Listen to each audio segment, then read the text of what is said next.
ప్రభు అయిన యేసుక్రీస్తు నామములో ఈ రాత్రి సమయంలో బైబిల్ తరగతికి వచ్చినటువంటి ప్రతి సహోదరునికి హృదయపూర్వక వందనాలు తెలియజేస్తున్నాను. అలాగే యూట్యూబ్లో దేవునికి వాక్యం వీక్షిస్తున్నటువంటి సహోదరులందరికీ కూడా చింతపల్లిలో ఉన్నటువంటి క్రీస్తు తరపుగా హృదయపూర్వక వందనాలు తెలియజేస్తున్నామండి. అంత బాగున్నారు కదా? రైట్. వర్షాలు రేపు కూడా కురుస్తాయని చెప్తున్నారు వాతావరణ శాఖ. తగిన జాగ్రత్తలు తీసుకోవాలి, హెచ్చరికలు చేసుకుంటున్నారు. ప్రభుత్వం చేసే హెచ్చరికలు వాటిని మనం అమలు జరపాలి. అమలు జరిపితే మేలు జరుగుతుంది, లేకపోతే కీడు జరుగుతుంది. అలాగే దేవుడు ఇచ్చేటువంటి హెచ్చరికలు కూడా మనం లోబడాలి. లోబడిన వాళ్ళకి మేలు జరుగుతుంది, లోబడిన వాళ్ళకి మేలు జరగదు. అంతే. దేవుని యొక్క వాక్యం చదువుకుందాం. అపోస్తలుడైన పౌలు ఎఫెసీయులకు రాసిన పత్రిక 3వ అధ్యాయము 14వ వచనం నుంచి చదువుతాము. 14 నుంచి 19 వరకు.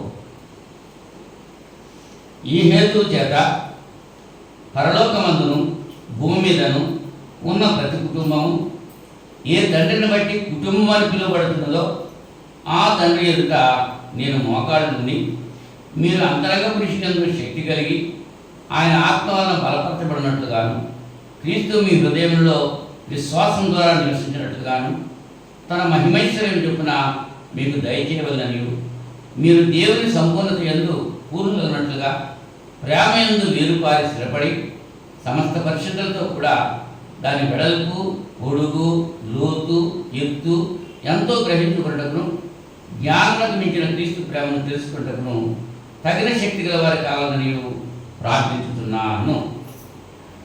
చిన్న ప్రార్థన చేసుకున్నాం.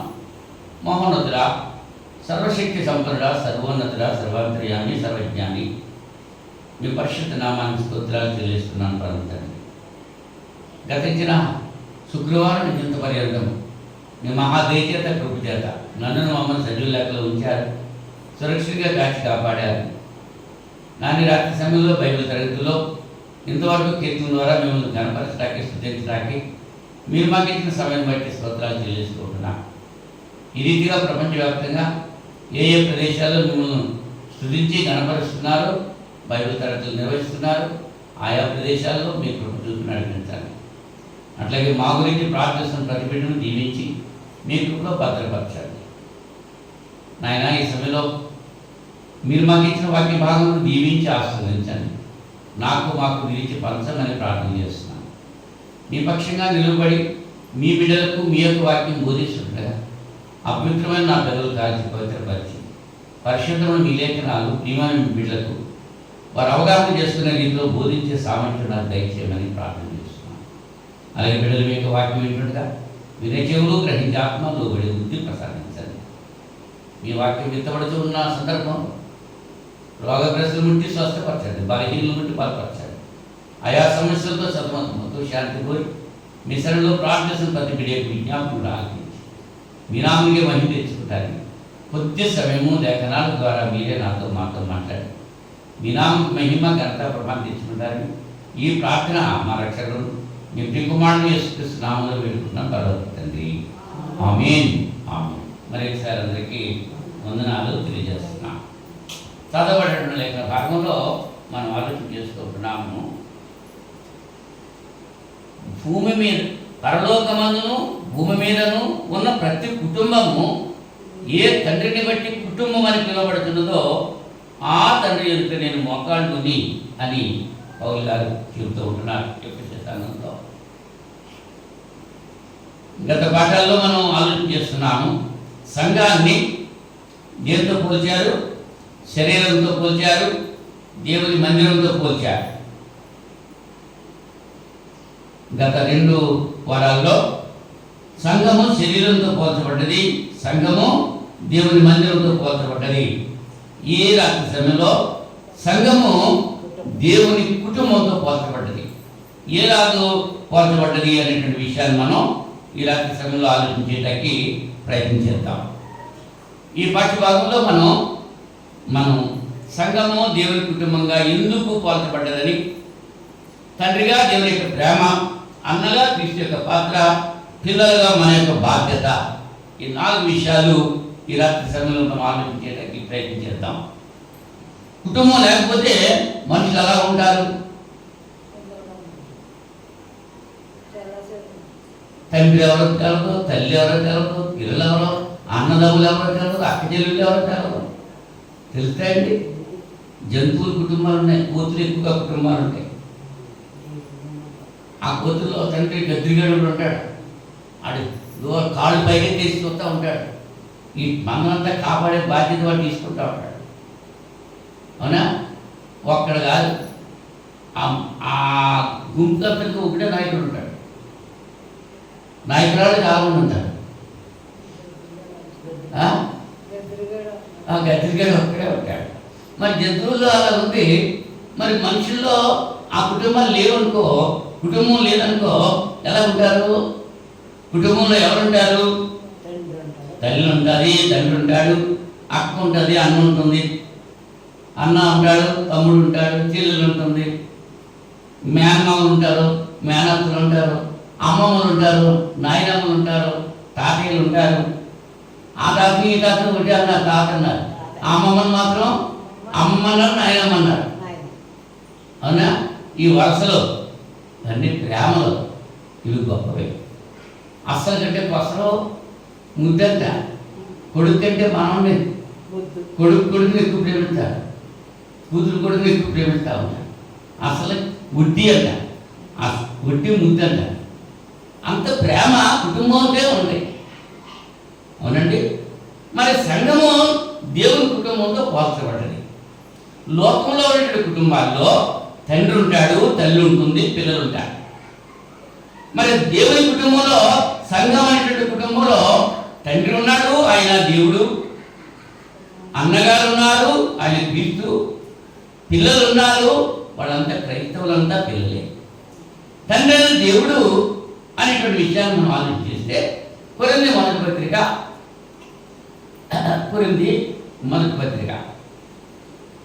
8వ అధ్యాయం 6వ వచనంలో,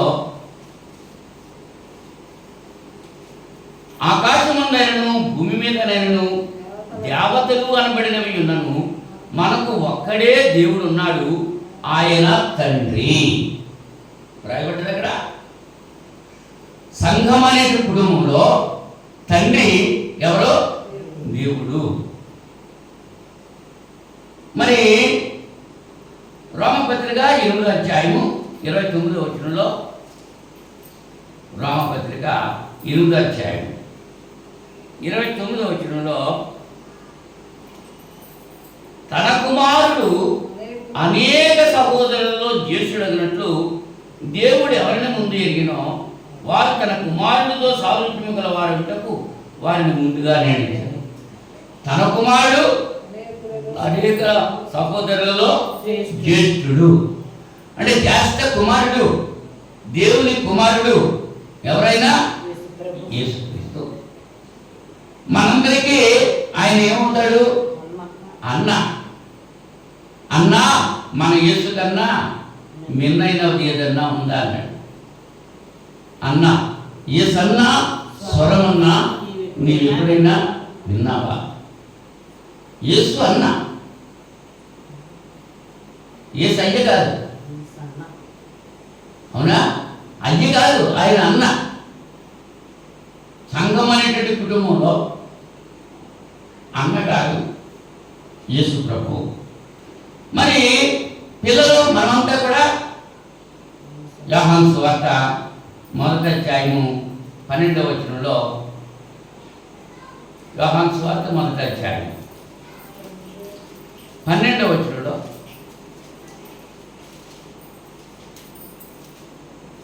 తన్ను ఎందరూ అంగీకరించుడో వారికి అందరికీ, అనగా తన నామమునందు విశ్వాసం ఉంచిన వారికి దేవుని పిల్లలకు ఆయన అధికారం అనుగ్రహించారు. వారు దేవుని వల్ల పుట్టినవారే కానీ రక్తం వలనను, శరీరీత్య వలనను, మానుష్యత్య వలనను పుట్టినవారు కాదు. ఆయన ఎంతమంది అంగీకరిస్తారు వాళ్ళందరూ కూడా దేవుని కుమారులు ఉండగైనా అధికారము ఇచ్చారు. అదే రోమపత్రిక 8వ అధ్యాయము 16వ వచనంలో, రోమపత్రిక 8వ అధ్యాయం 16వ వచనంలో, మనము దేవుని పిల్లలమని ఆత్మ తానే మన ఆత్మతో కూడా సాక్ష్యమిచ్చుతున్నాడు. మనం పిల్లలమైతే వారసులము, అనగా దేవుని వారసులము, క్రీస్తుతో కూడా మహిమ పొందుటకు ఆయనతో కూడా శ్రమపడిన యెడల క్రీస్తుతోటి వారసులం.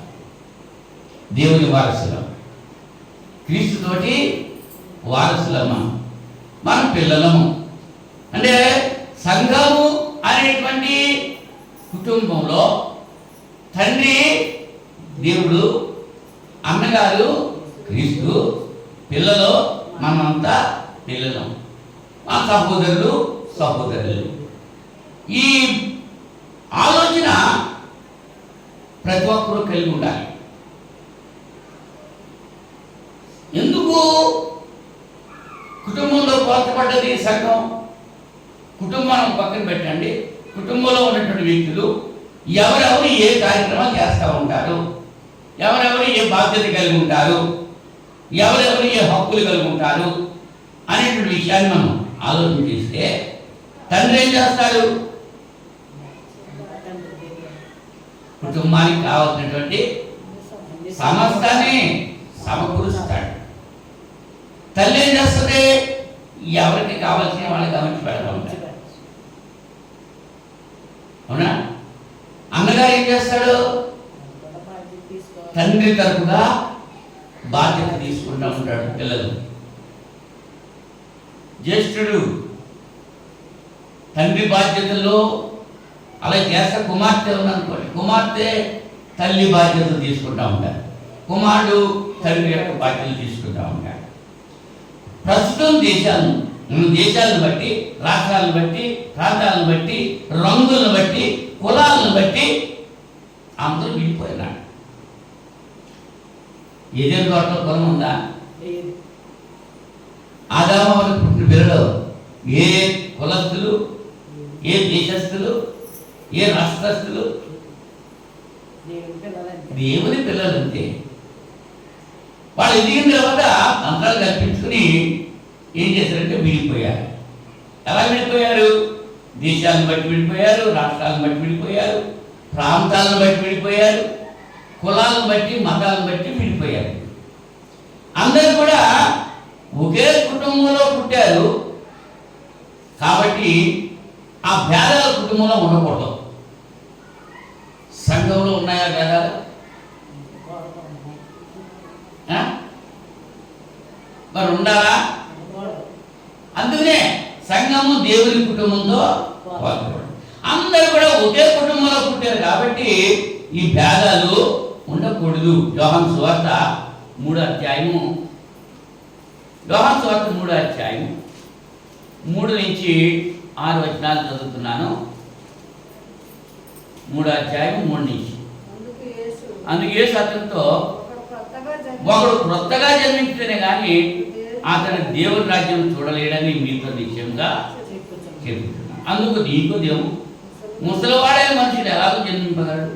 రెండవ వాడు తల్లి గర్భంలో ప్రవేశించి జన్మింపగలడా అని ఆయన అడుగుగా యేసు ఇచ్చాను, ఒకడు నీటి మూలంగాను ఆత్మ మూలంగాను జన్మించితేనే కానీ దేవుని రాజ్యంలో ప్రవేశింపలేడు అని నీతో నిశ్చయంగా చెబుతున్నాను. శరీర మూలంగా జన్మించినది శరీరము, ఆత్మ మూలంగా జన్మించినది ఆత్మ. వాడు కొత్తగా జన్మించారు. యూదుల మతాధికారి, యూదుల బోధకుడు నీకోదేమనేటువంటి వృద్ధుడు సాయంకాల సమయంలో యేసుప్రభువు గారికి ముసిగేసుకుని వచ్చి అడుగుతున్నాడు, నేను దేవుని రాజ్యంలో ప్రవేశించాలంటే ఏం చేయాలి? వాడు కొత్తగా జన్మించాను కానీ దేవుని రాజ్యంలో ప్రవేశించాలి. ఇప్పుడు సంఘంలో, లోకంలో ఉన్న వ్యక్తి సంఘంలో ప్రవేశించాలంటే ఏం చేయాలి? వాడు నీటి మూలంగా ఆత్మ మూలంగా జన్మించాలి. మనసు మార్చుకోవాలి, లోకంలో ఉన్న మనసు దూరపరచుకోవాలి, శరీర సంబంధమైనటువంటి విషయాలు దూరపరచుకుని ఆత్మీయ అభివృద్ధి చెందాలి, ఆత్మ ఫలము ఫలించాలి. అప్పుడే సంఘం కుటుంబంలో చేర్చబడతాడు. అవునండి, కుటుంబంలో ఉన్న ప్రేమానురాగాల కంటే సంఘంలో ఎక్కువ ప్రేమానురాగాలు ఉండాలి.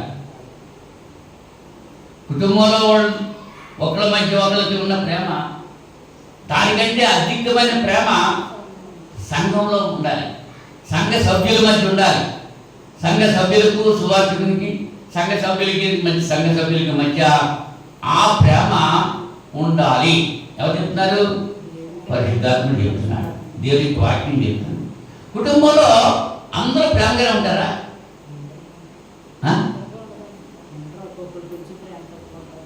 అందరూ ప్రేమగానే ఉంటారా?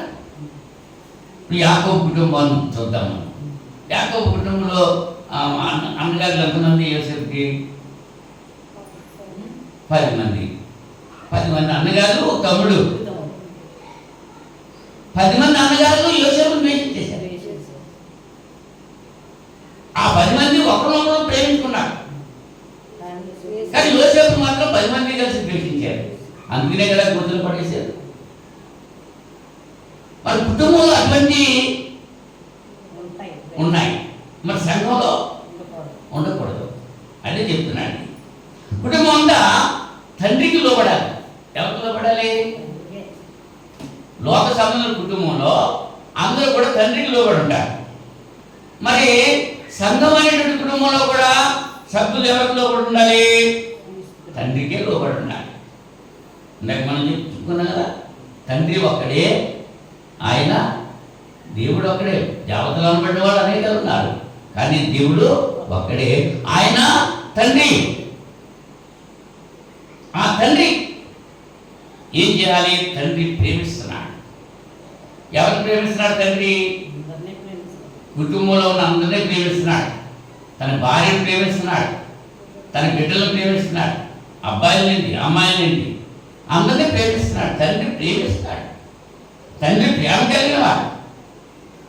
ద్వితీయోపదేశకాండం 1వ అధ్యాయం 31వ వచనంలో, ద్వితీయోపదేశకాండం 1వ అధ్యాయం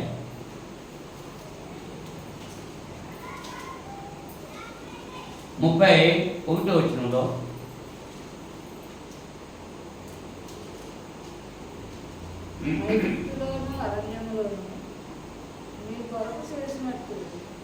ఐగుప్తులోను అరణ్యంలోను మీ కొరకు చేసినట్టు మీ పక్షంగా యుద్ధం చేయును. మీరు ఈ చోటికి చేరే వరకు మీరు వచ్చిన మార్గం అంతటిలోను మనుష్యుడు తన కుమారుని ఎత్తుకున్నట్లు మీ దేవుడు యెహోవా మిమ్మును ఎత్తుకొని వచ్చిన సంగతి మీరు ఎరుగుదురని మీతో చెప్పింది. ఎలా ఎత్తుకొచ్చాడైనా? మనుష్యుడు తన కుమారుని ఎత్తుకున్నట్లు మీ దేవుడు మిమ్మును ఎత్తుకొని వచ్చాడు. అవునా? అంటే ఎంత కుమారుని ఒక తండ్రి ఎలా అయితే గారవిస్తాడో అలాగే దేవుడు మనల్ని గారవిస్తుంటున్నాడు అనేటువంటి విషయాన్ని ఇక్కడ గుర్తిస్తున్నాం. కీర్తనలో 27వ కీర్తన 10వ వచనంలో, 27వ కీర్తన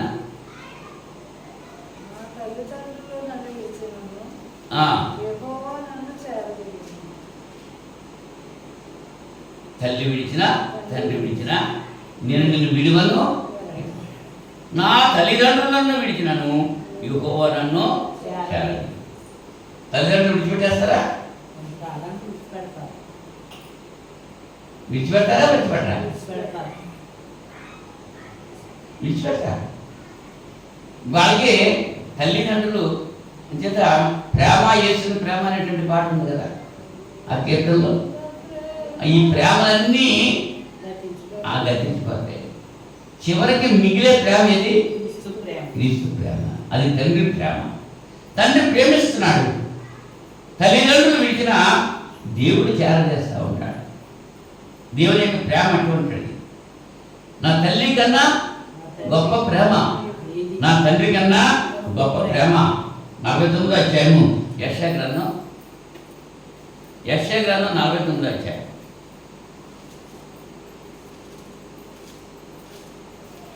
15వ వచనంలో, స్త్రీ తన గర్భమున పుట్టిన బిడ్డను కరుణింపకుండా తన చంటి పిల్లను మరచునా వారైనా మరచుతురు, కానీ నేను నిన్ను మరువను. మర్చిపోతానికి అవకాశం ఉందా? తల్లి బిడ్డను మర్చిపోతుంది. అందరూ కాదు, కొంతమంది మర్చిపోయిన వల్లనే మురికి తొట్టుల్లో చిన్న బిడ్డల్ని పందులు పీక్కు తింటున్నాయి. అప్పుడే పుట్టినటువంటి బిడ్డల్ని, పసికందుల్ని పందులు పీక్కు తినేస్తున్నాయి. మరి ఆ తల్లులు ఏం చేశారు? వీళ్ళని తల్లి విడిచిపెట్టేస్తుంది. కఠినాత్మురాలు. కొంతమంది అయితే గర్భంలోనే చంపేస్తున్నారు పిల్లల్ని, గర్భస్రావం చేయించేస్తున్నారు, అబార్షన్స్. ఎంత కఠినమైనటువంటి పరిస్థితి. తల్లులు తమ బిడ్డల్ని మర్చిపోవచ్చు, మర్చిపోవడానికి అవకాశం ఉంది, కానీ నేను మాత్రం నేను మర్చిపోలేను. దేవుడు మర్చిపోయేవాడు, తల్లి కన్నా గొప్పవాడు దేవుడు. దేవుని యొక్క ప్రేమ గురించి మనం ఆలోచన చేస్తున్నాం. ప్రేమించే దేవుడు మనం ప్రేమించట్లేదు, ఆయనకి లోపడతలేదు, లోకమైపోయాడు. ఆయన ప్రేమిస్తున్నాడు కాబట్టి ఆయన మాట వింటలేదు, ఆయన చెప్పిన మాటకు లోపడతలేదు. గద్దించేవాడైతే లోపడతాడు, కొరడా తీసుకున్నవాడైతే భయపడతాడు. ఈయన ప్రేమతో పిలుస్తున్నాడు. హెబ్రీ పత్రిక 12వ అధ్యాయము, హెబ్రీ పత్రిక 12వ అధ్యాయం 7వ వచనం నుంచి మనం చూస్తే, శిక్షాఫలం పొందుటకై మీరు సహించుతున్నారు, దేవుడు కుమారులుగా మిమ్మల్ని చూస్తున్నాడు. తండ్రి శిక్షించిన కుమారుడు ఎవడు? కుమారుడైన వారందరూ శిక్షలో పాలు పొందుతున్నారు. మీరు పొందని ఎడల దుర్బీజులే కానీ కుమారుడు కాదు. మరియు శరీర సంబంధమైన తండ్రులు మనకు శిక్షకులై ఉండేది, వారి యందు భయభక్తులు కలిగి ఉంటుంది. అట్లయితే ఆత్మకు తండ్రి అయిన వారికి మరి ఎక్కువగా లోబడి బ్రతకవాలి కదా. వారు కొన్ని దినముల మట్టుకు తమకి ఇష్టం వచ్చినట్టు మనల్ని శిక్షించారు, కానీ మనము తన పరిశుద్ధతలో పాలు పొందవలని మన మేలు కొరకు ఆయన శిక్షించుతున్నాడు. మరియు ప్రస్తుతమందు సమస్త శిక్షయు దుఃఖకరముగా కనపడనే కానీ సంతోషకరంగా కనపడదు. అయినను దాని యందు అభ్యాసం కలిగిన వారికి అది నీతి అను సమాధానకరమైన ఫలమిచ్చదు. తండ్రి శిక్షించిన కుమారుడు ఎవరైనా ఉన్నాడా? ఎందుకు శిక్షిస్తాడు? శిక్ష అంటే 2 రకాల అర్థం ఉంది. ఒకటి తప్పింది ఇవ్వడం, ఒకటి రెండోది పనిష్మెంట్ ఇవ్వడం. తండ్రి శిక్షిస్తున్నాడంటే ట్రైనింగ్ ఇస్తున్నాడు, తరబేతి ఇస్తాడు. వాడు సైకిల్ తొక్కడం రాదు, తండ్రి ఏం చేస్తాడు? నేర్పుతాడు. వాడికి భోజనం తినడం రాదు, తల్లి ఏం చేస్తుంది? తండ్రి ఏం చేస్తాడు? నేర్పుతాడు. వాడు తింటూ వాడు చేస్తూ వీళ్ళ చేత చేయిస్తాడు. కోడి తన పిల్లలకి ఏం చెప్తుంది? అక్కడ మేత ఉన్నప్పుడు కుక్క కన్ను అది తింటూ ఉండాలి, తిన్నట్టు నటిస్తుంది, తిన్నది. అది చేసేటువంటి యాక్షన్ని పిల్లలు చూసి అనుసరిస్తాయి. అలాగే తండ్రులు చేసేటువంటి పని పిల్లలు అనుసరిస్తారు, తల్లులు చేసే పని బిడ్డలు అనుసరిస్తారు. ఆవు వెళ్ళి చీలో మేస్తుందంట, దూడ గట్టి మీద మేస్తుందా? ఆ సామెత మనకు ఉంది కదా. మన బిడ్డలు దేవుని ఎడల భయం కలిగి ఉండాలంటే తల్లిదండ్రులైన వారి ముందు భయం కలిగి ఉండాలి. దేవుడు అంటే వీళ్ళకి భయం లేనప్పుడు పిల్లలు ఎలా వస్తుంది భయం?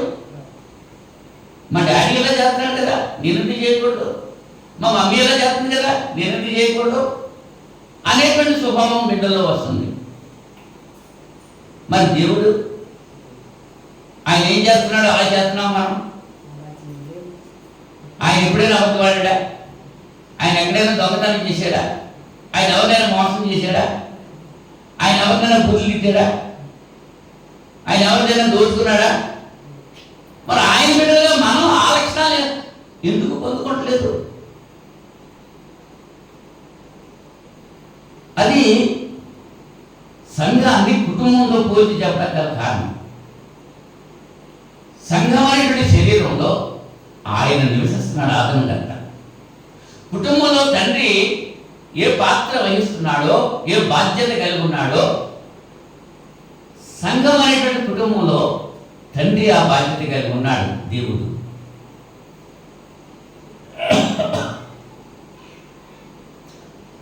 తండ్రి బిడ్డలు తప్పు చేసినప్పుడు శిక్షిస్తాడు. శిక్షించినప్పుడు ఏం చేయాలి? నేను తప్పు చేశాను కాబట్టి ఈ శిక్ష వచ్చింది, నన్ను క్షమించిన ఆయన అని తండ్రి దగ్గర ఒప్పుకోవాలి. కానీ మనం ఏం చేస్తున్నాం? కప్పుకుంటున్నాం, ఒప్పుకుంటలేదు. ఆదాము అలాగే తప్పేసుకున్నాడు. ఆదాము కప్పుకున్నాడా? ఒప్పుకున్నాడా? కప్పుకున్నాడు, ఒప్పుకోలేదు. నేరం నాది కాదు, నీదే. నాకు సాధ్యమైన సహవాసం ఇమ్మని నేను అడిగానా? నువ్వే ఇచ్చావు. చూసా, ఇవాళ పిల్లలు కూడా నాకు ఇది ఇవ్వనప్పుడు నన్ను ఎందుకన్నా నువ్వు అని అడుగుతున్నారు. తల్లిదండ్రుల మాటకు ఎంతమంది బిడ్డలు లోబడి ఉంటున్నారు?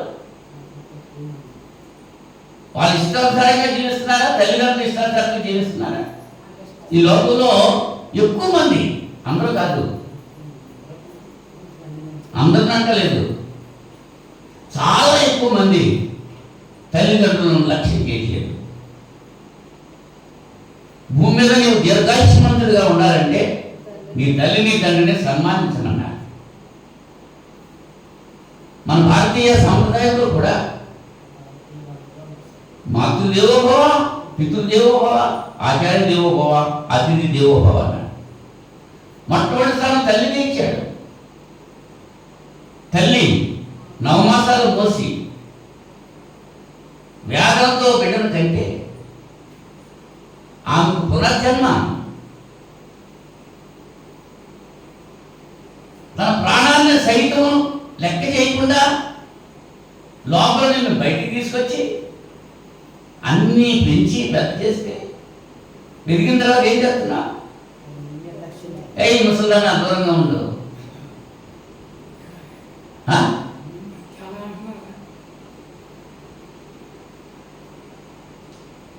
తల్లిని తండ్రిని దూషించవాని దీపము కారు చీకట్లో ఆరిపోవునంటున్నాడు. లోయ కాకులు పీకుతాయి వాడి కళ్ళు. తల్లిదండ్రుల్ని దూషించిన వాళ్ళని, తల్లిదండ్రుల్ని చూడనప్పుడు వాడు. ఇవాళ అలాగే జరుగుతున్నాయి చాలా మంది. బాల్యం నుంచి నీకు కావాల్సిన సదుపాయాలు చేకూరుస్తూ ఉంటే నీకు వయసు వచ్చిన తర్వాత నీ భాగస్వామిని ఎంపిక చేసుకుంటాకి నీ తల్లిదండ్రులు సరిపోరా? వాళ్ళకి ఇష్టంగా నీకు ఇష్టమైన ఉండే, నీకు ఇష్టమైన దాన్ని సంవత్సరం అలాగే చేశారు కదా. తల్లిదండ్రులు చెప్పారు, అయ్యా ఎందుకురా ఆ ఫిలిస్టీన్ పిల్లలకి మనకి వినోదాలు కదా, మనకి వాళ్ళ పిల్లల దగ్గర వద్దురా బాబు అంటే, మీరు నోరు మూసేయండి, నాకు కావాలి, ఆ పిల్లే కావాలి. తల్లిదండ్రులు నోరు మూసేసి వెళ్ళాడు, తీసుకున్నాడు. ఏం సుఖపడ్డాడు? దేవుడు ఇచ్చిన బలాన్ని దేవుడి కొరకు ఉపయోగించారా? ఇవాళ సంస్థలు లేకపోతే ఎంతమంది ఉన్నారు? వాళ్ళతో మాట్లాడుతున్నాడు ఈ రాత్రి సమయంలో, పరిశుద్ధాత్ముడు మాట్లాడుతున్నాడు. నీ తల్లి నీ తండ్రిని సన్మానిస్తే నువ్వు దీర్ఘాయుష్మంతుడు అవుతావు. రేపు రొద్దుగా నీ బిడ్డలో నిన్ను అలాగే చూస్తారు. నీ తల్లిని తండ్రిని చూడకపోతే నీ బిడ్డలో నిన్ను చూడరు. చూస్తారా? లేదు. మరి తండ్రి పాత్ర గురించి ఆలోచించాం. నెక్స్ట్ పాత్ర ఎవరో? తల్లి లేదుగా మరి కుటుంబంలో. తల్లి, సంఘమే తల్లి, సంఘమే తల్లి, సంఘము స్త్రీ, తండ్రి దేవుడు. మరి అన్నగారు యేసుక్రీస్తు వారు. ఈయన ఏం చేస్తున్నాడు? ఎబ్రీ పత్రిక 7వ అధ్యాయము 25వ వచనంలో, ఎబ్రీ పత్రిక 7వ అధ్యాయం 25వ వచనంలో, ఈయన తన ద్వారా దేవుని యొద్దకు వచ్చి వారి పక్షమున విజ్ఞాపనం చేయుటకు నిరంతరం జీవించుతున్నాడు గనుక వారిని సంపూర్ణముగా రక్షించుటకు శక్తిమంతుడై ఉన్నాడు. పవిత్రుడును నిర్దోషియు నిష్కల్మషుడు పాపులలో చేరక ప్రత్యేకముగా ఉన్నవాడును ఆకాశమండలము కంటే మిగిలి చేరువాడైన ఇట్టి ప్రధాన యాజకుడు మనకు సరిపోయినవాడు. అన్నగారు ఏం చేస్తున్నారు? తమ్ముడు తప్పు చేశారనుకో, డాడీ దగ్గరికి వెళ్ళి వాడికి అడ్డం వస్తూ ఉంటాడు కదా. ఇవాళ అలాగే అడ్డాలు వచ్చేవాడు ఉన్నారా?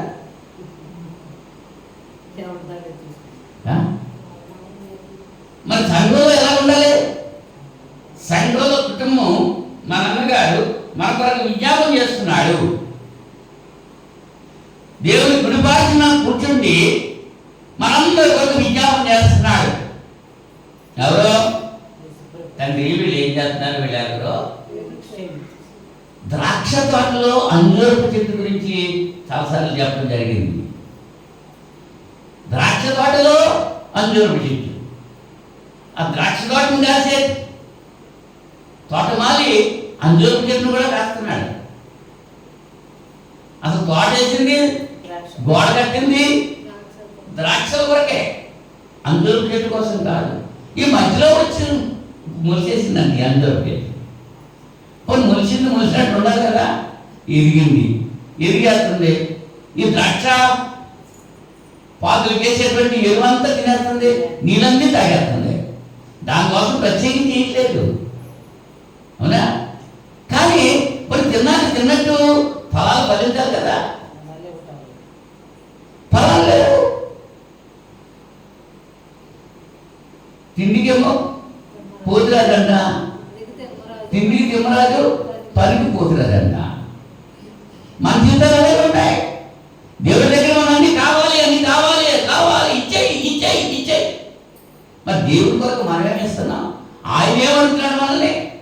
నువ్వు నీతిగా జీవించు, కనికరం కలిగి ఉండు, నాకు భయపడు, నీ సహోదరుని నిన్ను వల్ల ప్రేమించు. అది ఆయన చెప్పేది. కనికరం కలిగి ఉండాలి, జాలి కలిగి ఉండాలి. మీరు ఏమిస్తే ఆయన తింటాడు? 1000 కొండల మీద పశువులన్నీ నావే కదా. నేను ఆకలి కొన్నా నిన్ను అడగనుంటున్నాడు. ఆయన ఆకలి ఏంటి? నేను ఏ లక్షణాలు కలిగిస్తున్నానో అవి మీరు కూడా కలిగి ఉండాలి.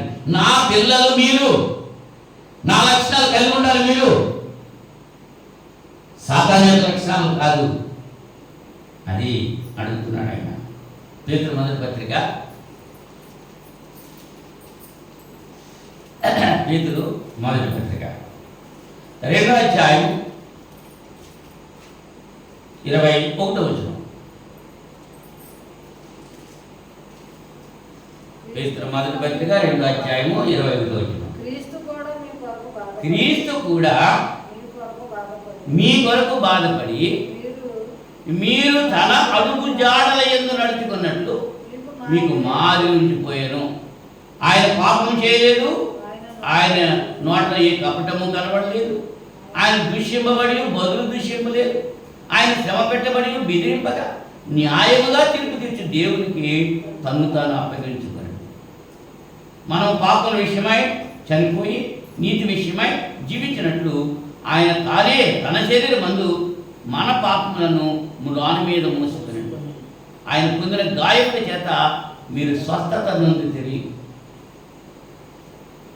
మీరు గొర్రెల వలె దారి తప్పిపోతుంది, కానీ ఇప్పుడు మీ ఆత్మల కాపరియు అధ్యక్షుడైన ఆయన వైపునకు మళ్ళీ ఉన్నారు. గొర్రెలు వలె త్రోవ తప్పాడు. ఎందుకంటే గొర్రె దారి చూసుకుని అడవదు, దాని ముందెళ్ళే గొర్రె యొక్క పాకు చూసి నడుస్తుంది. ఆ పాకు చూస్తుంది, ఆ తోక ఎలా వెళ్తుందో ఈ గొర్రె తోక ఏమో ఇంకో గొర్రె చూస్తుంది. అందుకని దారి ఎలా ఉందో చూడదు. గొర్రెలు త్రోవ తప్పిపోయాయి. మరి మొదటి గొర్రె త్రోవ తప్పిపోయింది అనుకో, మిగిలిన ఏమవుతాయి?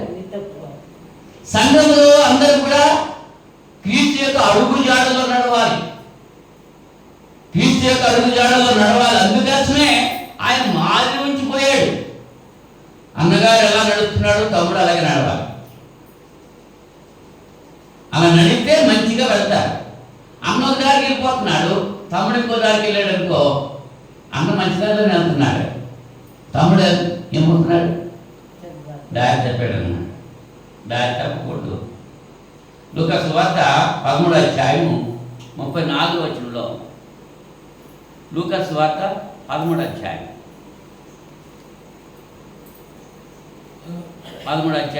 34వ వచనం.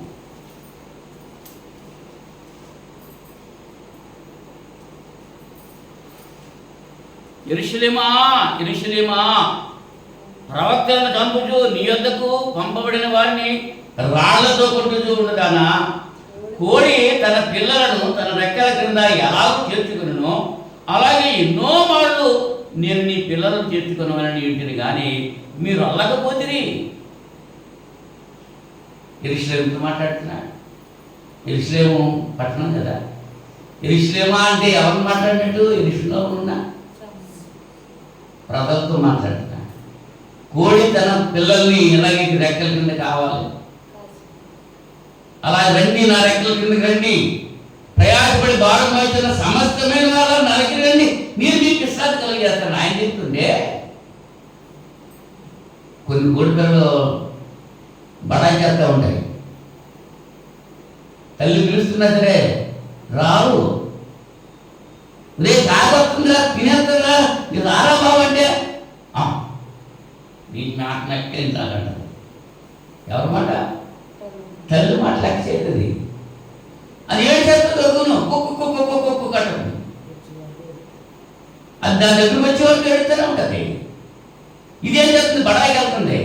బడాయికి వెళ్ళి ఆ కాకు వచ్చి ఎక్కిపోతుంది. సాధారణ దగ్గరికి వెళ్ళొచ్చు. మీరు ఈ లోకంతో పొత్తు పెట్టుకోవద్దు. మూర్ఖులకు ఈ తరం వారికి వేరుగా ఉండండి అని లెక్కలు చెబుతుంటే ఆళ్ళతోటే పొత్తు చేసుకుని ఆళ్ళతోటే కలిసిపోయి ఆళ్ళతోటే అమ్మాయి పడిపోతుంది. సాధారణ చెత్తుకుపోతున్నాడు. ఎక్కడుండాలి సహవాసం? తల్లి దగ్గర ఉండాలి, క్షేమం ఉంది. తల్లి విడిచిపోతే సంఘంలో ఉండేది క్షేమం, బయటికి వెళ్తే క్షేమం. సంఘంలో ఉంటే క్షేమం, సంఘం వెళ్ళి బయటికి వెళ్తే క్షేమం. ఆ క్షేమం వచ్చినా సరే నాకు ఇష్టమే, అంతేగాని తండ్రి దగ్గరికి నేను రాను అంటున్నారు కొంతమంది. ఆదివారం ఆరాధన మానేస్తున్నారు. ఆ క్షేమమైన మాకు ఇష్టమే, డబ్బులే కావాలి, నిత్యం మాకు అక్కర్లేదు, నిత్య నాయకంగా మేము వెళ్ళిపోతాం. ఓకే, దేవుడి దగ్గరికి మాత్రం రాము అనేవాడు ఉన్నారు. తెలిసేస్తున్నారు, తెలియజేస్తున్నారా? యెరూషలేములో చెప్తున్నాడు, ఎన్నోసార్లు నిన్ను పిలిచాను, నీ పిల్లలు చేర్చుకోవాలని ఉన్నాను, కానీ మీరు అల్లకపోతే, మీరు ఇష్టపడలేదు. మీకు ఏది కావాలి? మీరు కావాలా, మీరు కావాలా? మీరు కావాలని కోరుకుంటున్నారు కానీ మీరే వస్తుంది. కారణం ఏంటంటే దేవుని మాట లోబడి, తండ్రి మాట వినకపోతే పిల్లల పరిస్థితి అంతే.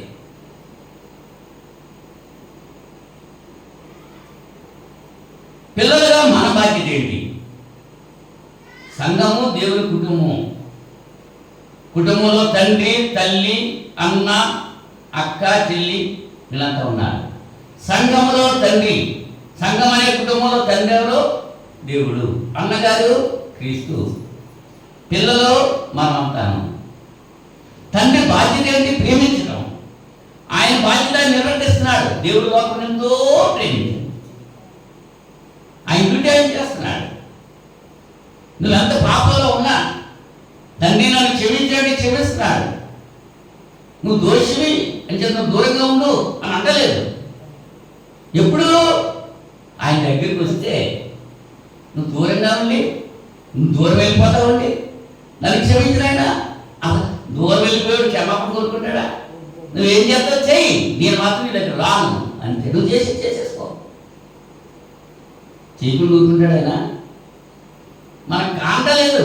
ఎందుకు వస్తున్నాయి ఈ శ్రమలు, ఎందుకు వస్తున్నాయి ఈ ఇబ్బందులు, ఎందుకు వస్తున్నాయి ఈ అనారోగ్యాలు, ఎందుకు వస్తున్నాయి ఈ యొక్క సమస్యలు అర్థం చేసుకోవట్లేదు. దేవుని విడిచిన జనులు యెహోవాను విడిచి వేరొకని వెంబడించి వారికి శ్రమలు విస్తరిస్తాయి. ఎందుకు వస్తున్నాయి శ్రమలు? ఆయన దగ్గరికి వస్తే సుతుబూటు చేసుకుని వెళ్ళాడు, తండ్రి దగ్గరికి పట్టుకుని. ఎలాగొచ్చాడు తిరిగే? ఆ దిగాడుగా వచ్చినట్టే తండ్రికి ఇష్టమైంది, మెడ మీద పడి ముద్దు పెట్టుకున్నాడు. మన పరలోకపు తండ్రి అంటే నువ్వెంత పాపంలో ఉన్నా తండ్రి నన్ను క్షమించు, నీ బిడ్డగా నన్ను అంగీకరించు. నీ పాపాలు ఒప్పుకుంటే ఆయన ఏం చేస్తాడు? చేర్చుకుంటాడు. దుస్తులుగా ఉన్నావు, నువ్వు కన్నా దూరంగా ఉండు అంటాలి. నువ్వు పాపగా ఉన్నావు, చిచి నా దగ్గర రాదు వెళ్ళిపో అంటలేదు ఆయన. ఎప్పుడు వస్తే అప్పుడు చేర్చుకుంటే ఇష్టంగా ఉన్నాడు. చాచిన చేతులతో ఆయన పిలుస్తున్నాడు, భ్రష్టులైన పిల్లలారా తిరిగి రండి, నేను మీ యజమానండి, మీ తండ్రిని నేను. ఆ ప్రేమ తండ్రి చూపుతూనే ఉన్నాడు. ఆ ప్రేమ ఆయనకి లేదనుకో మనం ఏమైపోతాం? భస్మం అయిపోతాం. ఆయన ప్రేమిస్తున్నాడు కాబట్టి మనం ఎలా ఉన్నాం ఈ స్థితిలో ఇప్పుడు.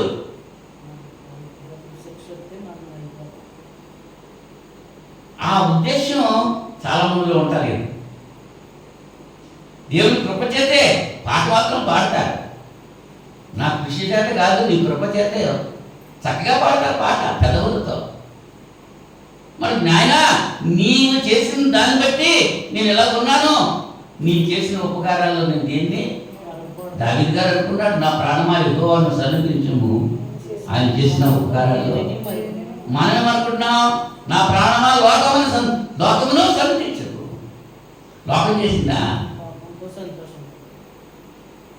ఆలోచించండి ఒకసారి.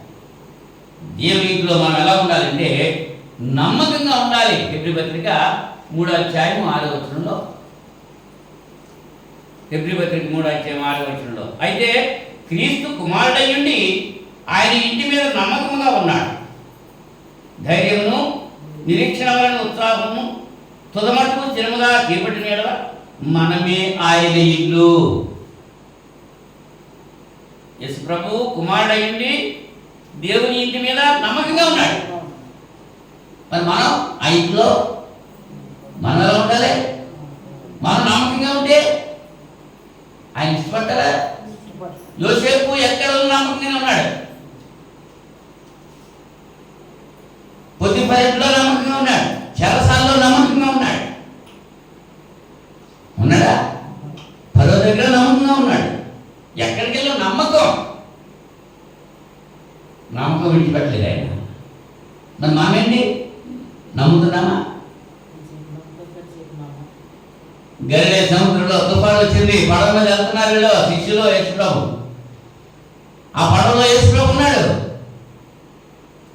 కెరటాలు వచ్చేస్తున్నాయి, గాలి వచ్చేస్తుంది, ఆ గోలంతా నీటితో నిండిపోతుంది.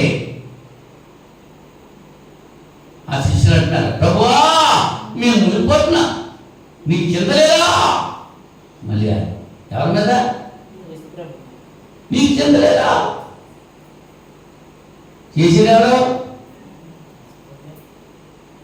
వెంటనే లేచి ఆయన గాలిని సముద్రాన్ని గద్దించి ఆగిపోయిన తర్వాత అప్పుడు వీళ్ళని గద్దించాడు. ఏమని? అల్ప విశ్వాసులారా ఎందుకు మీరు భయపడ్డారు అంటే వాళ్ళ విశ్వాసం లేదు. దేవుడే మన పక్షమైతే మన విరోధం ఎవరు? దేవునితో ఉంటే నీకు విరోధం ఉంటాడా? ఒకవేళ ఉన్నవాడు ఏదో చేస్తాడా? దావీదు యుద్ధం యెహోవాదే అన్నాడంటే గొలియాతును ఏం చేశాడు?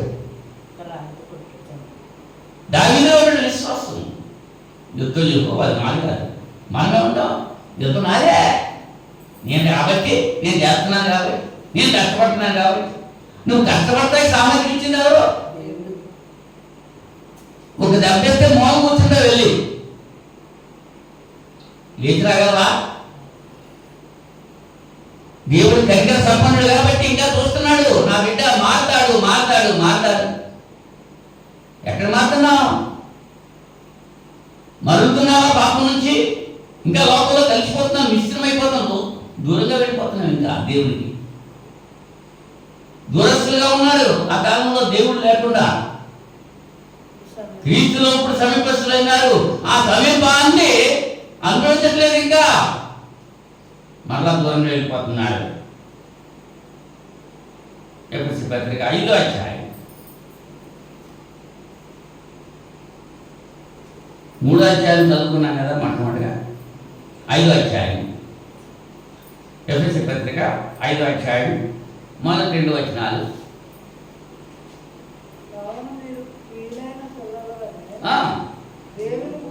మీరు ప్రియులైన పిల్లల వలె దేవుని పోలి నడుచుకుని క్రీస్తు మిమ్మల్ని ప్రేమించి పరిమళ వాసనగా ఉండటం మన కొరకు తను తాను దేవునికి అర్పణంగాను బలిగాను అర్పించుకున్నాడు. అలాగనే మీరును ప్రేమ కలిగి నడుచుకుని. ఎంతవరకు ఉంది ప్రేమ? దాని ఎత్తు ఎంత, దాని లోతు ఎంత, దాని వెడల్పు ఎంత?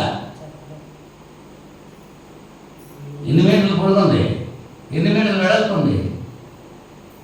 దేవుని ప్రేమ కొలవటానికి సరిపోతామా? మన ప్రేమకి తీరు కావాలా? జ్ఞానమిత్రుడు జ్ఞానం సరిపోతుంది, జ్ఞానమిత్రుడు అంగులు అది కూడా అక్కర్లేదు, వెనక్కి వచ్చారు కదా. ఎలా చేయాలి? అదే చెప్తున్నాడు ఇక్కడ. మీరు ఏం చేయాలి? జాగ్రత్తమే కానీ 3వ వచనంలో 5వ అధ్యాయము ఎఫెసీ పత్రిక 3వ వచనంలో మీలో జాగ్రత్తమే కానీ ఏ విధమైన అపవిత్రత కానీ లోపత్రమే కానీ వీటి పేరైనలో ఎత్తకూడదు. ఇదే పరిశుద్ధులకు తగినది. కృతజ్ఞత వచనమే మీరు వచ్చాం కానీ మీరు బూతులైనను పోకిరి మాటలైనను సరస్వతులైనను ఉచ్చరింపకూడదు. క్రైస్తవుడే యేసు పేరు పెట్టుకున్నావు, నీ నోరితే బుద్ధి వచ్చేస్తుంది, నువ్వు దేవుని బిడ్డ అలాగవుతావు. యేసు బుద్ధి ఇక్కడ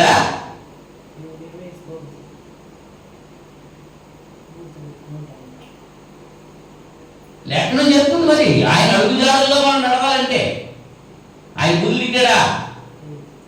ఆయన అసూయ పడ్డాడా? ఆయన ద్వేషించాడా? మనం అలా ఉండాలి. అదే చెప్తున్నాడు. పూకిరి మాటలైనా ఇవి మీకు తగవు. వ్యభిచారైనను అపవిత్రుడైనను విగ్రహారాధికుడైన లోపేనను క్రీస్తు దేవుని రాజ్యమునకు హక్కుదారుడు కాడు అన్న సంగతి మీకు నిశ్చయంగా. వ్యర్థమైన మాటల వలన ఎవడు మిమ్మల్ని మోసపరచని చెప్పి ఇటు క్రియల వలన దేవుని ఉగ్రత అవిధేయులైన వారి మీదకి వచ్చిన కనుక మీరు అట్టివారితో పాలివారయ్యుడుకుని. అలా బుద్ధివాడితో, మోసం చేసేవాడితో, దగా చేసేవాడితో, అన్యాయం చేసేవాడితో మీరు పాలివారిగా ఉండకూడదు. అదే పేతురు గారు చెప్పారు, మూర్ఖులకి తరం వారికి వీరై మీరు రక్షణ పొందండి అన్నారు. రోమపత్రిక 12వ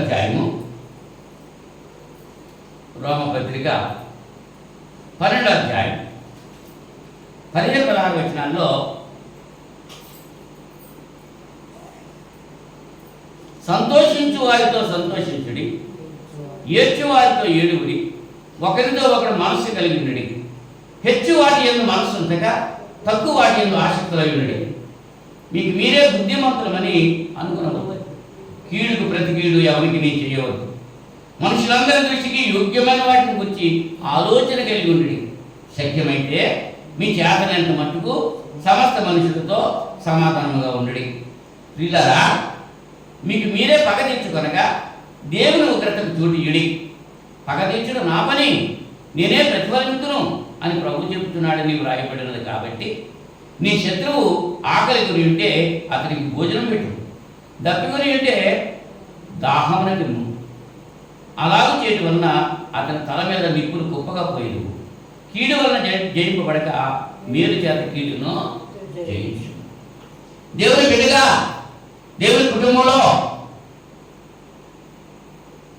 తండ్రి కుమారులుగా, కుమార్తెలుగా మనం ఉండాలంటే ఈ లక్షణాలు ఆపాదించుకోవాలి.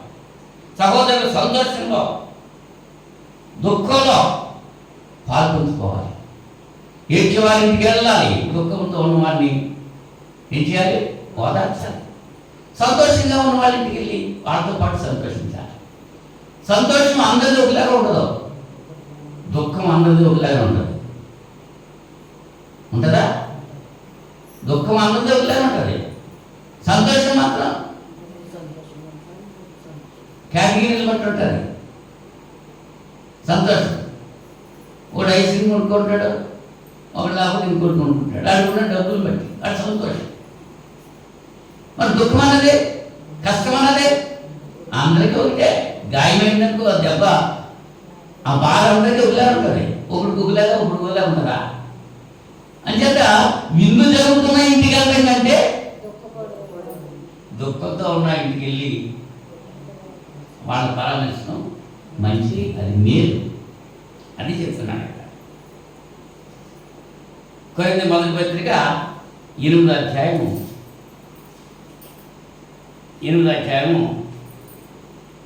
1వ వచనంలో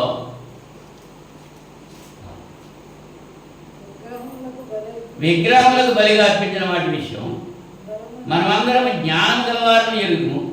జ్ఞానం ఉప్పొంగజేయును, కానీ ప్రేమ క్షేమాభివృద్ధి కలిగి. జ్ఞానం ఏం చేస్తుంది? ఉప్పొంగ చేస్తుంది. నేను జ్ఞాని. కానీ ప్రేమ అయితే ఏం చేస్తుంది? క్షేమాభివృద్ధి కలిగి చేస్తుంది, ప్రేమిస్తుంది. క్షేమంగా అభివృద్ధి చెందాకి ప్రేమ కావాలి. అదే 11వ అధ్యాయంలో చెప్తాడు. నేను దేవదూతల భాషతో మాట్లాడినా ప్రేమ లేకపోతే నేను వెళ్తుంది అంటాడు. అంటే పిల్లలుగా మన బాధ్యత ఏంటంటే దేవుని ఇంట్లో మనం నమ్మకంగా ఉండాలి. సంఘంలో దేవుని కుటుంబం ఇది. సంఘం అనేటువంటి దేవుని కుటుంబంలో మనం నమ్మకంగా ఉండాలి. ప్రేమ యందు వేరుపడి స్థిరంగా ఉండాలి. ప్రియమైనటువంటి పిల్లలుగా మనం నడుచుకోవాలి. సహోదరుల సంతోషంలో దుఃఖంలో పాల్గొనాలి. ఆ కుమారి చెయ్యి ఇది ప్రేమించుకుంది, వెళ్ళి పరామర్శించి ప్రార్థన చేయాలి. ఎంతమంది వెళ్ళలేదు? ప్రేమ ఉన్న వాళ్ళు వెళ్తారు. నేను కూడా వెళ్ళాను. వెళ్ళి ప్రార్థన చేసి ప్రార్థన జరిగింది. సహోదరులు ఎవరికి ఏ కష్టం వచ్చినా ఒకరికొకరు ఆదుకోవాలి. కుటుంబంలో ఒకరికి ఇబ్బంది వచ్చిందనుకో తనవాడు ఆదుకోరా. అలాగే సంఘంలో, అందుకే సంఘము దేవుని కుటుంబంతో పోల్చబడ్డది. దేవుని సంతోషపరిచిన కుమారులు ఎవరు? యేసుక్రీస్తే. మనము కుమారులమే, కానీ దేవుని సంతోషపెడుతున్నాము మనం. మత్తయి సువార్త 3వ అధ్యాయం 17వ వచనంలో, మత్తయి సువార్త 3వ అధ్యాయం 17వ వచనంలో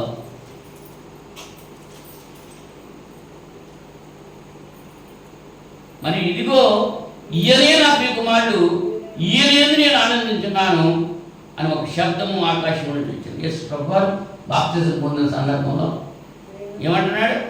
ఇదిగో ఈయనే నా ప్రియ కుమారుడు. ఈయనే అంటే ఈయన మాత్రమే, ఇంకెవడం లేదు. అంతా తినేసి వెళ్ళిపోయేవాళ్ళే. ఫంక్షన్ జరుగుతూ ఉంటాయి, చాలామంది వస్తారు బంధువులు. అందరూ ఉండరా?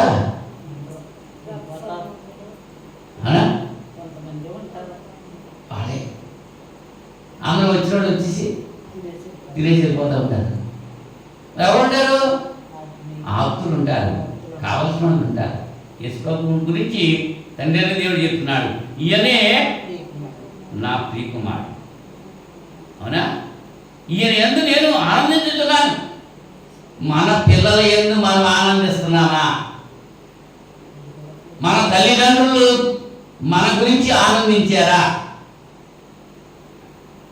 మన గురించి మన తల్లిదండ్రులు ఆనందిస్తే మన పిల్లలు కూడా మన గురించి ఆనందిస్తారు, మనల్ని ఆనందింపజేస్తారు.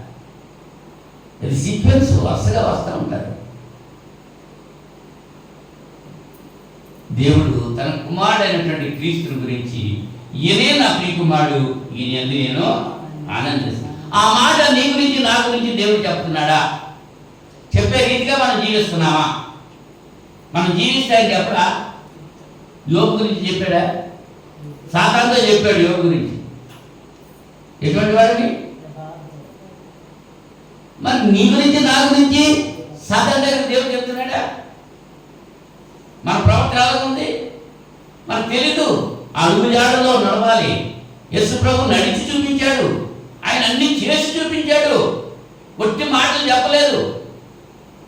ఆయన చేసి ఆచరించి, ఇదిగో నేను ఇలా చేస్తున్నాను, మీరు ఇలా చెయ్యండి. క్రీస్తు మనకి మాదిరి ఉంచి వెళ్ళాడు.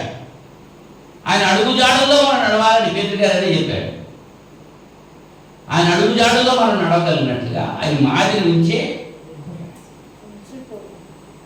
మరి సంఘంలోనే ప్రేమ లేదనుకో, ఈ ప్రేమ ఎక్కడి నుంచి రావాలి? కుటుంబంలో నుంచి రావాలి. కొన్ని కుటుంబాలు కలిస్తే సంఘం అయింది. కుటుంబంలో భార్య భర్తకు లోబడితే సంఘంలో లోబడి ఉంటారు. అనవసరంగా మాట్లాడతారు. కొంతమంది స్త్రీలు మాట్లాడుతూ ఉంటారు. అవునా? అది వాళ్ళ బ్యాక్గ్రౌండ్ బట్టి ఉంటుంది, వాళ్ళ కుటుంబం బట్టి ఉంటుంది. వాళ్ళ కుటుంబంలో అలా అలవాటు అయిపోయింది వాళ్ళకి. భర్తను డామినేట్ చేసి మాట్లాడే మాటలు అంచేది ఇక్కడికి వచ్చేది కూడా సంఘంలో కూడా ఏర్పడుతున్నారు. స్త్రీ సంఘంలో మౌనంగా ఉండాలని పౌలుగా చెప్తున్నాడు. సంఘంలో, ఇంట్లో కాదు. ఇంట్లో మౌనంగా ఉండడం కాదు. పురుషుడు భార్యను ప్రేమించాలి. మన ఇంట్లో కుటుంబంలో నీ భార్యను ప్రేమిస్తుంటే సంఘంలో కూడా ఏం కలిగి ఉంటావు? బాధ్యత కలిగి ఉంటావు. ఉండవా లేదా? ఇంట్లో ఏదైతే జరుగుతుందో, కుటుంబంలో ఏదైతే జరుగుతుందో అదే ఇక్కడ సంఘంలో వస్తుంది. అంచేత దీనికి పునాది ఎక్కడుంది? సంఘానికి కుటుంబమే. మొక్క యొంగంది మాన యొంగదు. కుటుంబం ప్రార్థన చేసుకున్నప్పుడు బిడ్డలు చక్కగా వాటిని చదువుకుని ప్రార్థన చేసుకునే కీర్తన పాడుకుంటే ఆ బిడ్డలు వాళ్ళ బయట ప్రవర్తన ఎలా ఉంటుంది? కొంతమంది పిల్లల్ని పరిచేస్తూ ఉంటాం. వాళ్ళు వచ్చినప్పుడు నీ పేరేంటంటే అంటాడు. చెప్పరా మర్యాదలో మాట్లాడతాడు. కొంతమంది నాయన నీ పేరేంటంటే చేతులు కట్టుకుని మరి చెప్తారు. నా పేరండి ఇదండి. ఎలా వచ్చిందని? ఆ కుటుంబంలో వాళ్ళు అలాగే మర్యాదగా ఉన్నారు. ఈ కుటుంబంలో వీళ్ళలా ఉన్నారు అన్నమాట. యారగంటిగా ఉన్నారు. అంటే వాళ్ళ పరిస్థితి అలాగే ఉంది. ఎక్కడి నుంచి ఏ కుటుంబం నుంచి వెళ్ళి వచ్చారు? మాకు టీచర్ ట్రైనింగ్లో సెకండరీలో ఉంది, బీఎడ్లో కూడా సైకాలజీ అనే సబ్జెక్ట్ ఉండాలి. మనస్తత్వ శాస్త్రం. పిల్లల మనస్తత్వం తెలుసుకుని చదువు చెప్పాలి. ఆ బ్యాక్గ్రౌండ్ ఏంటో కేసు స్టడీ అని మన ఒక రికార్డ్ రాయాలి.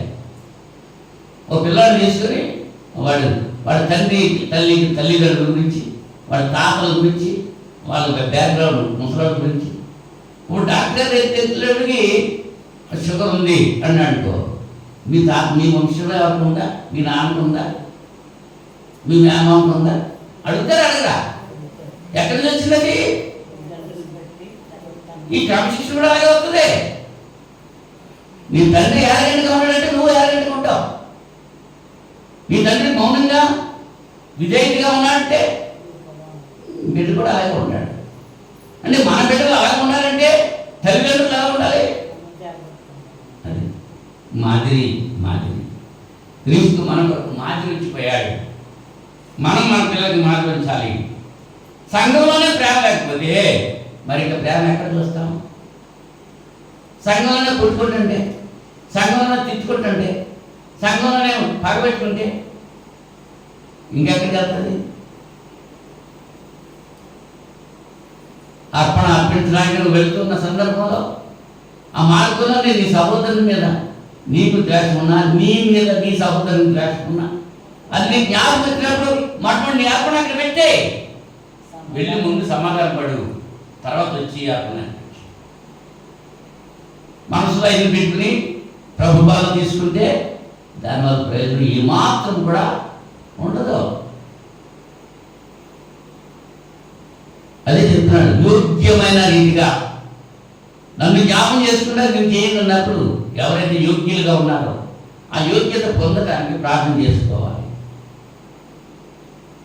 నా బిడ్డలు అవునా? యోహాను పత్రికల్లో యోహాను పత్రికల్లో అమ్మ అని చెప్తాడు.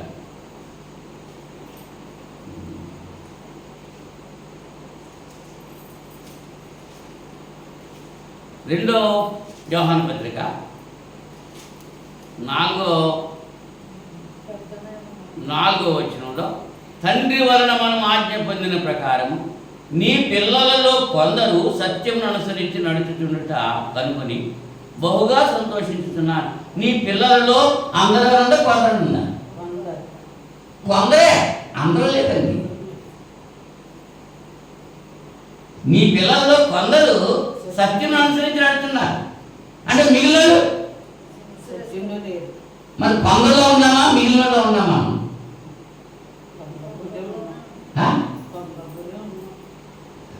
కొందరు సత్యం అనుసరించి నడుస్తున్నారు, అందరూ కాదు. మరి సత్యాన్ని అనుసరించి నడిచే వాళ్ళని దేవుడు ఏం చేస్తాడు? దీవించి ఆశీర్వదిస్తాడు. సత్యాన్ని అనుసరించకపోతే ఏమవుతుంది? దుర్నీతి చేత సత్యమును అడ్డగించు మనుష్యుల మీదకి అంటాడు. రోమపత్రిక 1వ అధ్యాయంలో 18వ వచనంలో, రోమపత్రిక 1వ అధ్యాయం 18వ వచనంలో, దుర్నీతి చేత సత్యమును అడ్డగించు మనుషుల యొక్క సమస్త భక్తిహీనత మీదను దుర్నీతి మీదను దేవుని కోపము పరలోకముందు బయలుపరచబడుతున్నది. ఎందుకనగా దేవుని గురించి తెలియశక్యమైనది ఏదో అది వారి మధ్య విషితమైనది. దేవుడు అది వారికి విషితపరచడు. ఆయన అదృశ్య లక్షణములు అనగా ఆయన నిత్యశక్తియు దేవత్వము జగదుత్పత్తి మొదలుకొని సృష్టింపబడిన వస్తువులను ఆలోచించడం వలన తేటపడుతున్నారు కనుక వారు నిరంతరులై ఉన్నారు. మరియు వారు దేవుని ఎరిగియు ఆయన దేవునిగా మహింపరచలేదు, కృతజ్ఞతలు చెల్లింపలేదు. కానీ తమ వాదములందు వ్యక్తులై వారి అవివేక హృదయము అంధకారమయమాయను. తాము జ్ఞానులను చెప్పుకొనుచు బుద్ధిహీనులైన వారు అక్షయులకు దేవుని మహిమను క్షయముకు మనుషుల యొక్కయు పక్షుల యొక్కయు చతుష్పాద జంతువుల యొక్కయు పురుగుల యొక్కయు ప్రతిమా స్వరూపంగా మార్చిని. ఈ హేతువు చేత వారు తమ హృదయమును దురాశను అనుసరించి తమ శరీరములను పరస్పరం అవమానపరుచుకున్నట్లు దేవుడు వారిని ఆ పవిత్రతకు అప్పగించెను. అటు వారు దేవుని సత్యమును అసత్యమునకు మార్చి సృష్టికర్తకు ప్రతిగా సృష్టిలను పూజించి సేవించింది. యుగముల వరకు ఆయన కొత్తడై ఉన్నాడు. ఆమేన్. ఇలా ఎక్కడ బాగా అర్థమవుతుందా? ఎరిగి ఉండి కూడా నువ్వు చేయట్లేదు. మేలైనది ఎరిగి ఉండు అలాగే చేయని వారికి పాపం కలుగుతుంది. యాకోబు గారు చెప్పాడు అన్నమాట. ఆదివారం ఆరాధన మాత్రం మంచిది కాదు. ఆదివారం ఆరాధన కూడా మేలు, అది తెలుసు. నీకు తెలుసు కూడా మానేసావు. ఏమవుతుంది నీకు? శాపంతుడా తిన్నదా?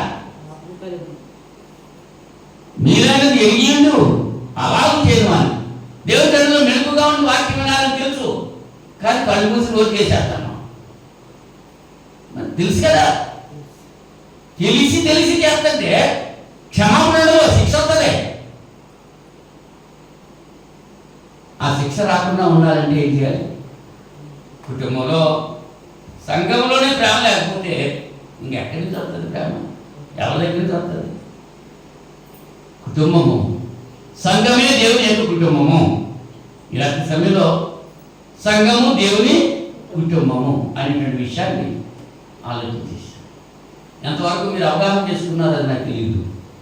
కుటుంబంలో జీవగల దేవుని సంఘంలో జనులు ఎలా ప్రవర్తించాలో అది కూడా క్లియర్గా చెప్పేశాడు. భర్తలు ఎలా ఉండాలి, భార్యలు ఎలా ఉండాలి, బిడ్డలు ఎలా ఉండాలి, అన్నదమ్ములు ఎలా ఉండాలి, యజమానులు ఎలా ఉండాలి, పరివారం ఎలా ఉండాలి, అన్ని వివరించేశాడు ఇక్కడ. ఇందులో బయట నుంచి ఏం చెప్పక్కర్లేదు, అన్ని ఇందులో ఉన్నాయి. వీళ్ళు చదువుకోవాలి, చెప్తే వినాలి, వినాలంటే రావాలి, తరగతులకు రావాలి. నాకు చదువు రాదండి అంటే కుదరదు. చదువులకు వంకారు అన్నమాట. అమ్మా ఇదో 100 రూపాయలు వేస్తానని 10 రూపాయలు ఇచ్చారనుకో, నాకు చదువురాదు బాబా, 10 కదా తీసేసుకుంటావా? చదువురాదు కదా, అందరికి తెలుస్తుంది. ఇది ఎందుకు తాగుతావు?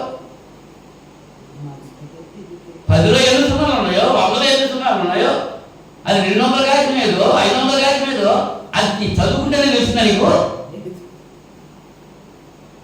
మరి దేవుని మాట ఎందుకు చదవదు? దేవుని మాట ఎందుకు రావు? దేవుడు అంటే భయం లేదు అంతే. దేవుడు అంటే భయం ఉంటే అన్నీ వచ్చేస్తాయి. యెహోవా యందు భయభక్తులు వారికి ఏమేదో కుదరలేదు. దేవుడు అంటే భయం ఉంటే దేవుని మాటలంటే భయం ఉంటుంది, దేవుని సంఘం అంటే భయం ఉంటుంది, దేవుని వాక్యం అంటే భయం ఉంటుంది, దేవుని సంఘం అంటే భయం ఉంటుంది, దేవుని సేవకుడు అంటే భయం ఉంటుంది. సేవకుడు ఏ మాటలు చెప్తున్నాడు? సొంత మాటల మోషే గారు అంటున్నాడు కదా, ఆయన చెప్పిన మాట వినకపోతే ఏమవుతారంట? సర్వనాశనం అయిపోతారు. దేవుడు చెప్పిన మాటలు ఈ మాటలు నా సొంత మాటలు కాదు, ఆయన చెప్తున్నాడు మాటలు. ఇరిమియా గ్రంథం చదువుతుంటే గుండె పగిలిపోతుంది. అర్థమవుతుందో లేదో మీకు? ఇరిమియా గ్రంథం ఏం కావాలో కోరుకుంటున్నాడు, చదవండి ఒకసారి. డైలీ చదువుతూ ఉండండి, బైబిల్ చదవండి, వాక్యం వినండి, ప్రార్థన చేసుకోండి. దేవుని యొక్క కుటుంబంలో కుటుంబ ప్రార్థన ఉండాలి. ఉదయ సాయంకాల సమయంలో ఏ కుటుంబం అయితే ప్రార్థనలు చేసుకుంటున్నారో ఆ కుటుంబం దీవించబడతారు. చెబుతూనే ఉన్నాం, మిగిలిన పనులు ఎన్ని పనులు చేసుకుంటాకో సమయం ఉంటుంది. కానీ దేవుని చెంత కూర్చుని కుటుంబ సభ్యులంతా కలిసి దేవుని స్తుతించి వాక్యం ధ్యానించి ప్రార్థన చేయడం అన్నది ఎన్ని కుటుంబాల్లో కలిగి ఉంటున్నారు. అది అంత ఆశీర్వాదాలు.